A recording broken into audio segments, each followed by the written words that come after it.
আজকে বাড়িতে লাগানো হলো শশার চারা।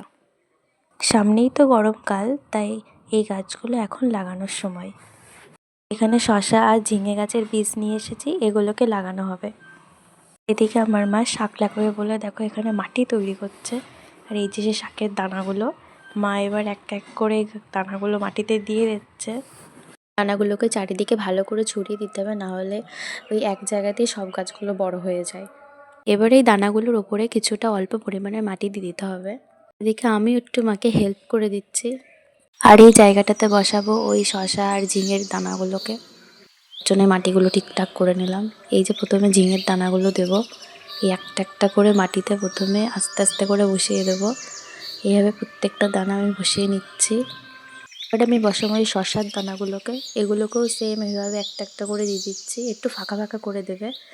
এইভাবে সমস্ত দানাগুলো আমার মাটিতে বসানো হয়ে গেল। একটু মাটি নিয়ে ওই দানাগুলোর উপরে ছড়িয়ে দেবো। এদিকে দেখো আমার কাছে কতগুলো দানা এখনো পড়ে রয়েছে। এবার সামান্য পরিমাণের একটু জল উপর থেকে ভালোভাবে ছড়িয়ে দিতে হবে। তো আজকের মতন এই পর্যন্ত, টাটা।